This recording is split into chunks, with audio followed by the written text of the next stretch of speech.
Welcome to Real Vision's Trade Ideas. Today's July 9th, and I'm sitting down with Joseph Trevisani, Senior Analyst at FX Street. Let's see what trades he's making. Joseph, what's your trade idea? I'm going to play off of the news we've seen lately about trade, the President of the United States, China. The Chinese yuan has a history, the Chinese government, the Chinese yuan is a managed currency, as you know, and they have a history of using the currency as part of their trade policy, as well as part of their economic policy. In the past 6-8 weeks, the yuan has devalued, meaning gotten weaker against the US dollar, by about 5.5%.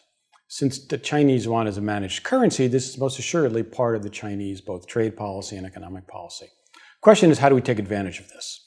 The Chinese currency is not freely traded. In the mainland, in Shanghai, it's managed and the Chinese government sets a band every day which it is allowed to trade around. It is more or less freely traded in Hong Kong, but that's a risky venue because the Chinese government has repeatedly intervened in the Hong Kong currency markets when it thinks speculation has gotten out of hand either by volume or by direction.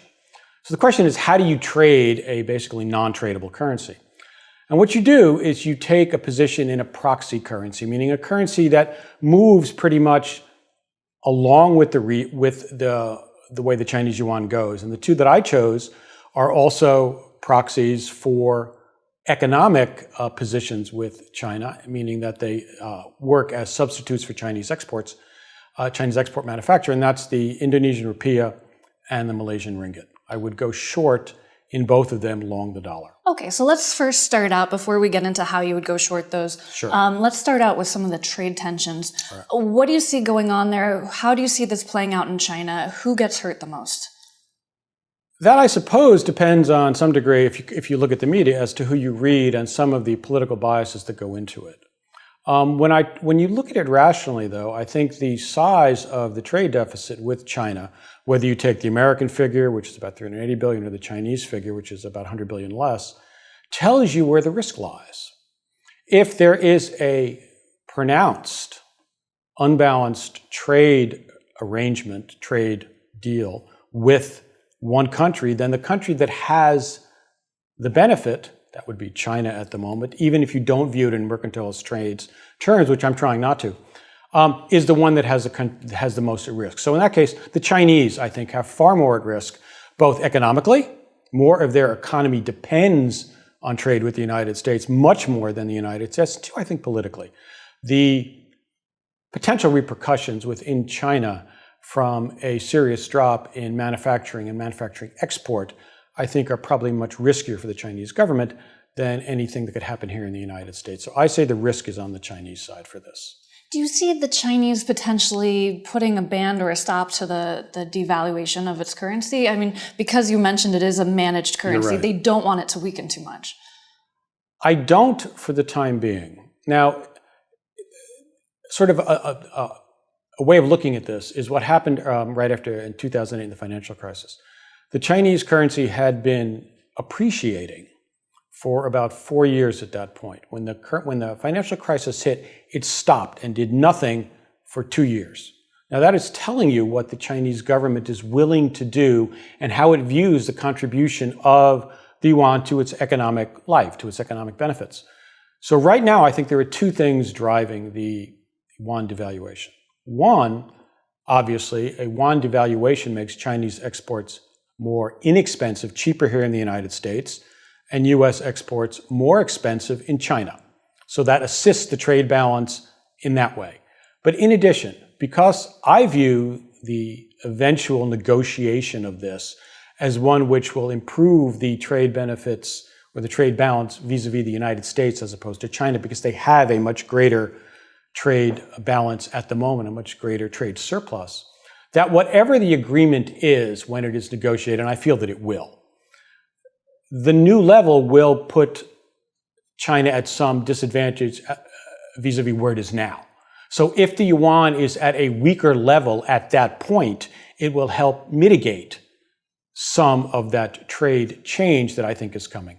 Okay, so you still see potential more weakening for the yuan even from these I levels? do. And the yuan has been considerably weaker over the past 5 and 10 years than it is now. The yuan had been appreciating. And the reason the Chinese are doing that is not because they're trying to disadvantage their own exporters. It's to relieve both inflationary and investment pressures in China. That's why they were appreciating their currency. Now that has stopped, they have reasons to do it in the reverse, and that's what they're doing. Okay, so let's talk about how you're trading this. You're using proxy currencies, right. Both Indonesia and Malaysia. What are you looking at there? Both of those countries, and Vietnam as well, although I didn't choose the Vietnamese currency, the dong, both of those countries are alternate sites for manufacturing investment in Asia.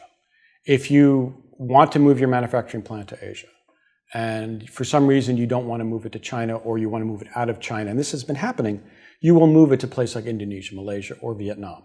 So their currencies must maintain a functional parity with the yuan.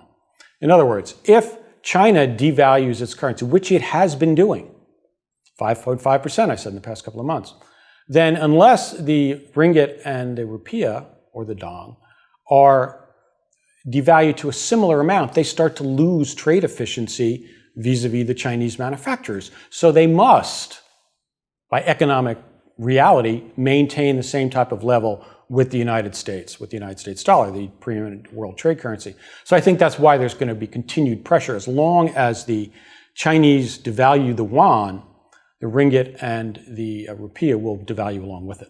Okay, so what levels are you looking at there? Kind of different numbers than we're looking to, at least in the rupiah. The rupiah, I would look to go long the dollar rupiah because it trades on the dollar side, or short the rupiah, at around 14,100. It's a big number, and a take profit around 14,450. These are large numbers. For the ringgit, I would go long about here, which is about 4.0250, with a stop loss just below 4, say 439.50. And a take profit around 4.5. Okay. Some of these you would want to watch because these currencies tend to be a good deal more volatile than wider-based currencies because they're smaller currencies. They tend not to have a lot of volume in the outside of the Asian market.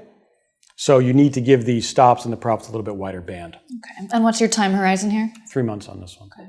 And what would you say are the biggest risks? You mentioned volatility. Are there other things that investors should watch out for? Probably the biggest risk is a fundamental risk, is one that the Chinese and the Americans turn around tomorrow and sign a trade deal. I don't see that happening. I think there's a good deal more negotiating tariffs to come into play before anything we get to a trade deal. But I mean, if you look at, there are lots of cries in the media, again, depending on where they're sitting, for trade war. Trade war is about to happen. But if you look at what's actually happened with the tariffs that have been imposed on both sides, it is small as far as the total volume of trade, and it's reciprocal. It's tit for tat, basically. We put on tariffs on 50 billion, they put on 50 billion. No one is escalating this because both sides know where this is going to go. That's what this way of dealing with it tells me. Right, it's not really beneficial for anyone. It's not beneficial. I mean, it's interesting. There seems to be a lot more emotions involved in the Brexit negotiations vis-a-vis the Europeans than there is between the Chinese government and the American government, or the Chinese economy, American people, whatever you want to put it. On this side, it seems to be a much more rational discussion than all of the emotion involved in the Europeans. Right. All right, can you break down this trade in 30 seconds? As long as there is a trade dispute and tariffs are being imposed between China and the US, the yuan will continue to devalue. As long as the yuan devalues, the ringgit and the rupiah will also. Great. Joseph, thank you so much. My pleasure. So Joseph sees further weakening in the Chinese yuan. Specifically, Joseph suggests shorting proxies for the yuan, such as the Indonesian rupiah, by going long USD IDR at 14,100, taking profits at 14,450, and placing a stop at 13,960. He also suggests shorting the Malaysian ringgit by going long USD MYR at 4.025, taking profit at 4.5 and placing a stop loss at 3.950. The time horizon on this trade is 3 months. Just remember that this is a trade idea and not investment advice. You should do your own research, consider your risk tolerance, and invest accordingly. For Real Vision, I'm Justine Underhill.